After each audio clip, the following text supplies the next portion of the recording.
guys, today's video is going to be the ghost of Jean Harlow. This is a video that I'm very excited to be sharing with you guys today and talking about on my channel. If this is your first time on my channel, I have a series called Haunted Hollywood where I share with you guys a bunch of paranormal experiences from celebrities themselves. Because you guys enjoyed that series so much, I decided to do a little spin-off of that called The Ghost Of. So far, I only have one video in this series, and it is the ghost of Michael Jackson and the theories that he might still be haunting Neverland Ranch and his childhood family home. If you guys have not seen that video, the playlist will be linked down below for you guys to watch all of the videos in that series. But I need to put this little disclaimer at the beginning of this video because I do understand that depending on how these stories are done, and hearing the ghost of someone that has passed away can come off as very, very insensitive. So I do just want to say that when I do these videos, I try to be as respectful as possible to the person that lost their life, as well as their family members and people that were fans of them. I don't want to say or do anything that could potentially disrespect the death and loss of that individual. So I do just want to put that out there that I do not mean disrespect. I am someone who is very interested in the paranormal and the ideas that when we pass on that we become a spirit or a ghost or still walk the earth in some way, shape, or form. And the reason why I like these stories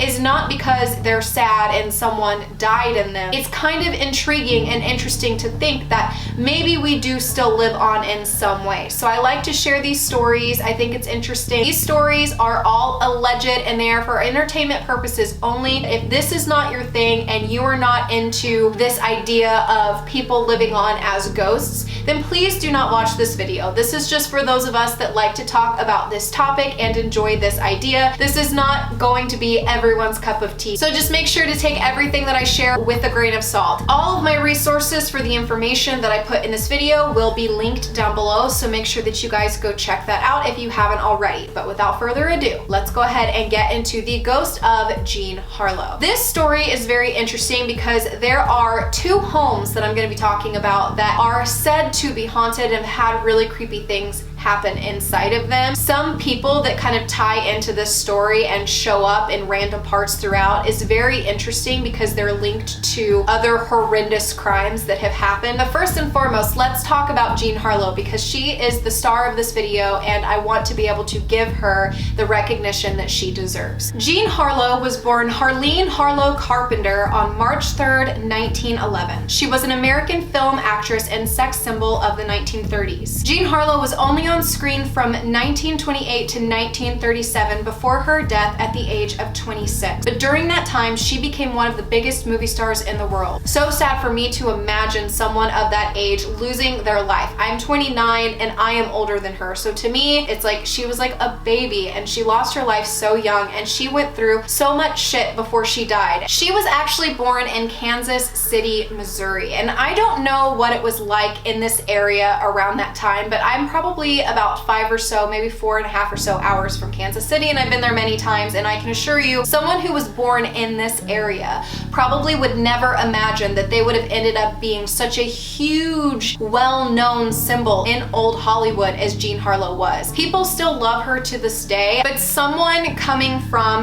this area of the United States and ending up in Hollywood and being in movies and films and being famous and all of that stuff is something that you could only dream of. It's something that is really cool to imagine that she obtained, but unfortunately, once she got all of this, it would not be long before it ended up being something that she lost. A man by the name of Howard Hughes helped Jean become a starlet by putting her in the film Hell's Angels, which ended up being a very big deal, and people still watch that film to this day. Jean was known for her platinum blonde hair, someone who had their hair completely bleached out, and I actually did a lot of research into her hair specifically, and it's crazy how it was such a big symbol of Jean, and they would bleach it out with Clorox and a whole bunch of other incredibly unhealthy things that you should not be breathing in and putting on your hair at all, just to give it that incredibly white color. And that process is known to cause kidney failure, which is what she ended up passing away from when she did die. So there are a lot of theories about what happened and what caused the kidney failure, but Jean did have a lot of health problems throughout her life, which we will talk about later. But she ended up marrying someone who was 22 years her senior. He was an MGM producer by the name of Paul Byrne. That marriage ended up being something that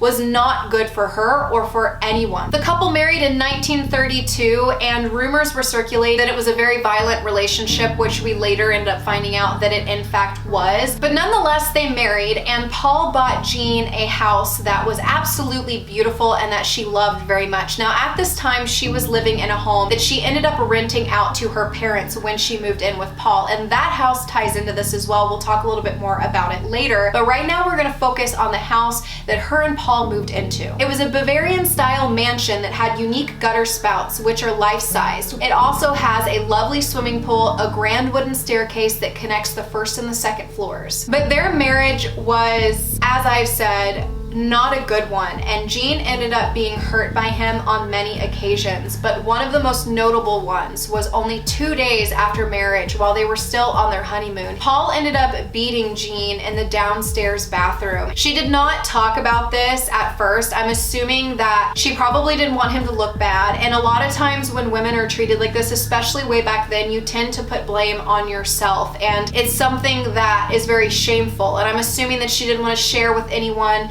to probably protect herself further, and maybe she felt blamed for it in some way, shape, or form. There's no real way to know what exactly was going through her head at the time and why she didn't want to share it, because that was an experience that she went through. But she did eventually end up telling her parents. But at the time when it happened, nobody had any idea that he had done this to her. But this story goes to an even darker place, because Jean and Paul only lived in this mansion together as a married couple for 4 months before Paul was found shot in the head in the house. The person who found Byrne was their butler. I have seen various things about where exactly his body was found when he died, but I did see the crime scene photo, which I don't share those over here. I don't believe in sharing them in videos. Obviously, they're free for you to look up if you want to, but I don't put anything like that in the video. But basically in the photo, it looks like he's laying on the front of his body with his face facing out of a hallway area, and there is like a little end table with like flowers and like a phone on it and stuff like that. But I don't know if it was a hallway that his body was found in or if it was a bathroom. But nonetheless, the butler found Paul Byrne completely nude, and he had shot himself in the head, or what they believe to have been a suicide. I've also seen online people say that when he was found that he was drenched in Jean Harlow's perfume, but I honestly don't know if that is a factual thing or not. That to me kind of sounds like something that could have potentially been made up, but it is a rumor that was circulating around the internet that he was covered in her perfume when he was found. So I just need to note that, whether that was true or not. At the time of Paul Byrne's death, Jean was actually at her parents' house that they were renting from her, and she was sleeping in the upstairs bedroom when she was told that Paul had shot himself. Now, this was incredibly devastating for her to find out that her husband had died, and for whatever reason, it is rumored that Jean actually blamed herself for this, that she felt guilty. I don't know if they had previously been in an argument or if they had gotten into a fight. I wonder why she was staying with her parents and not him. So it obviously leads me to wonder if maybe they had been in a fight or an argument or something broke out like that and she left and he ended up killing himself. But for whatever reason, Jean blamed herself. Jean Harlow ended up overdosing. She attempted to take her own life, and luckily she was unsuccessful. And it makes me really sad to imagine this, because I don't know what she must have been thinking in that short period of time, because they weren't married for very long, and during that time she had experienced being beaten by him, which really just destroys your self-esteem when you experience something like that. So I'm sure that she did blame herself. Some people think, well, maybe she did it, but she does have credible sources to say that she was not there at the time of his death, and there was no way that she was responsible, and personally I don't believe that she was either. But there were a lot of other conspiracies that circulated from his death that people think that he didn't actually kill himself and that someone did it to him, and one of those was his ex-wife. Although there was a suicide note found from Paul, there was a gardener who worked for Jean Harlow and for Paul Byrne who said that that was not his handwriting. And then his secretary said that that was not his handwriting and that she believed that he was murdered. It is also rumored that there was a woman's bathing suit and alcohol that was found by the swimming pool of the home that was not Jean's. So some people think that prior to Paul Byrne killing himself, that he had had a female over that was not his wife, and maybe she was the person who killed him. And this just just made people believe even more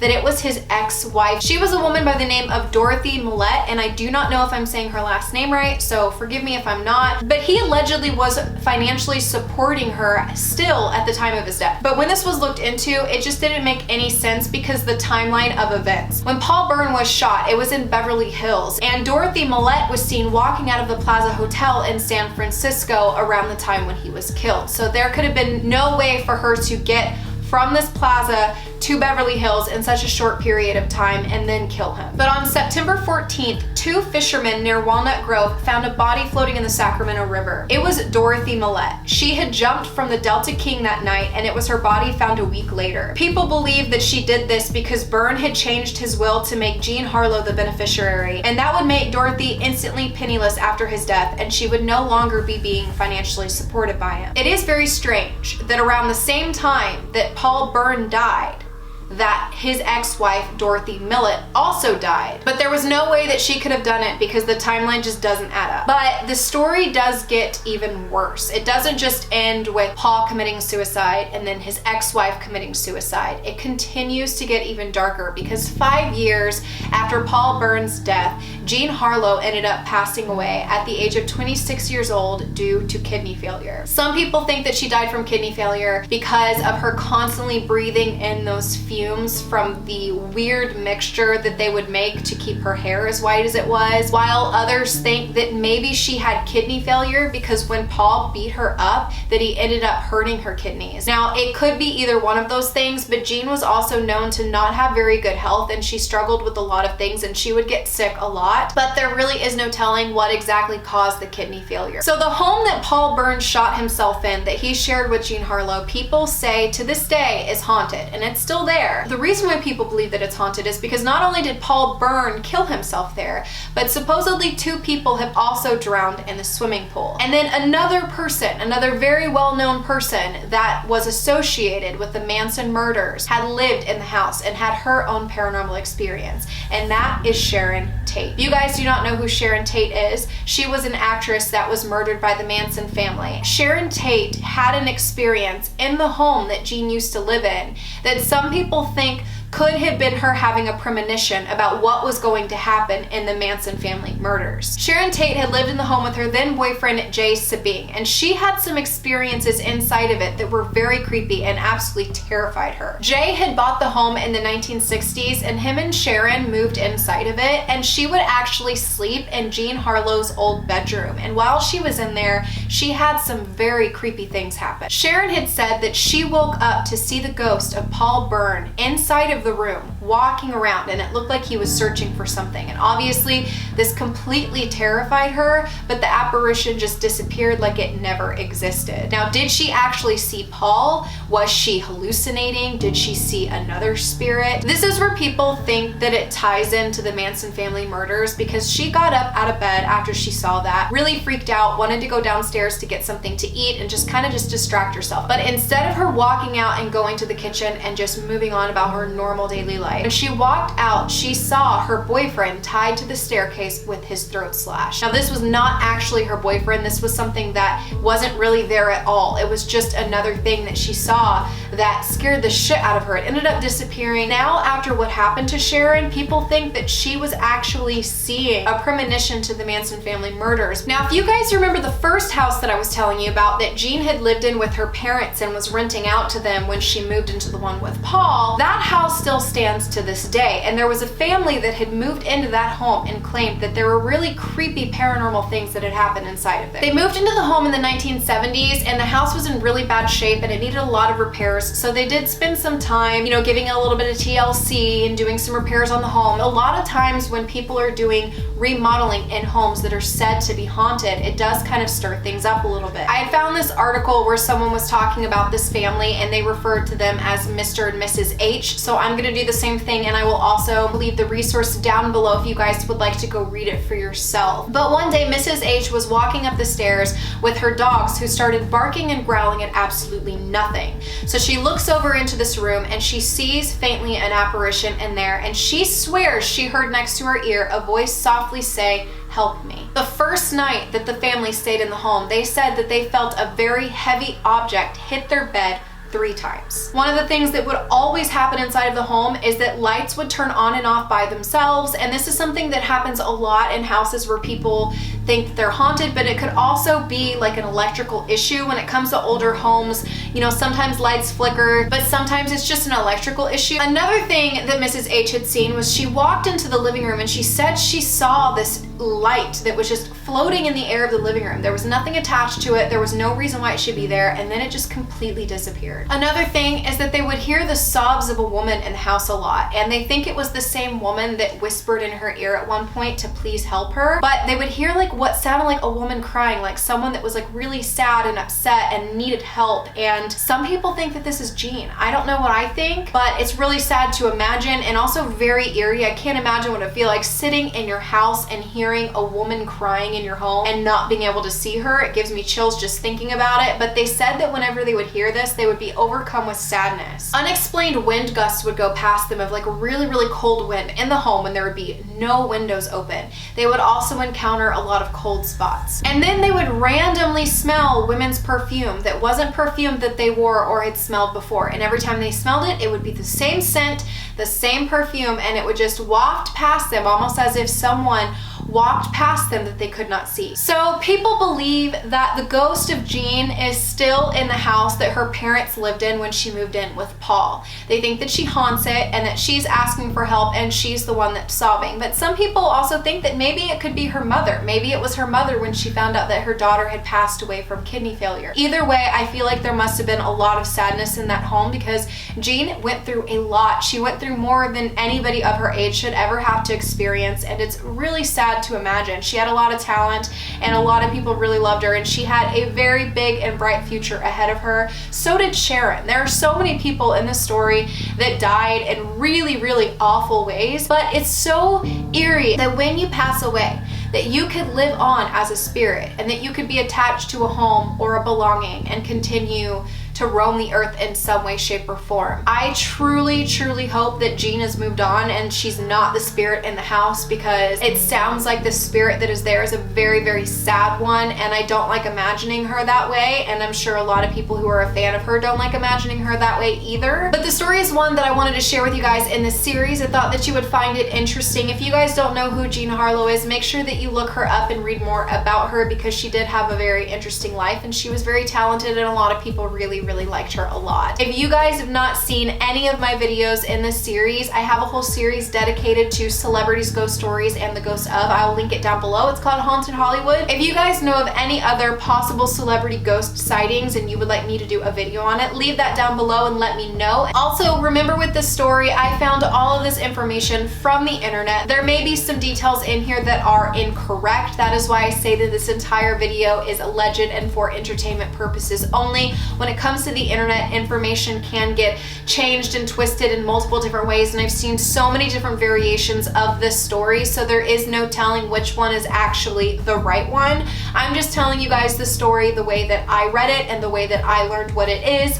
But if anything in here is incorrect, feel free to let me know down below in a kind manner, because I'm totally down for constructive criticism. But as always, take these videos with a grain of salt, and everything is for entertainment purposes only, and it's all alleged. On my channel, we like to leave emojis down in the comment sections because it lets me know that you guys finished this video all the way through, and we love filling it up with that down there. So the emoji that I would like you guys to leave for today's video is this one right there. Make sure you guys leave that down below because it lets me know that you watched the video all the way through. And if you are new and you are not yet subscribed, please click the subscribe button, because I have a ton more videos like this coming your way that are very interesting, and I know that a lot of you guys will really enjoy it. So please become a part of this family. And also, for those of you that are not aware, I have a second channel and I'm posting story times over there every single week. It is a place that is a lot less scripted, is a little bit more personal, and I like to talk and share with you guys parts of my life that maybe you would find interesting. So if you guys like story times and things that aren't paranormal and you would like to check it out, I will leave you guys a little preview of my newest video over there at the end of this so that you guys can go check it out if you haven't yet, and make sure to subscribe. I am trying really hard to get my watch time up on my second channel so that I can get some ads over there, because currently all that content content I'm just putting out there for free, which is totally fine, but I would also like to make a little bit of money off of the work too. So if you guys would like to go subscribe to my second channel and watch my storytime video, I will link it up there, and I will also put it down in the description box below. But I hope that you guys are having a spooky day or night, whatever it is where you are, and I will see you in my next video.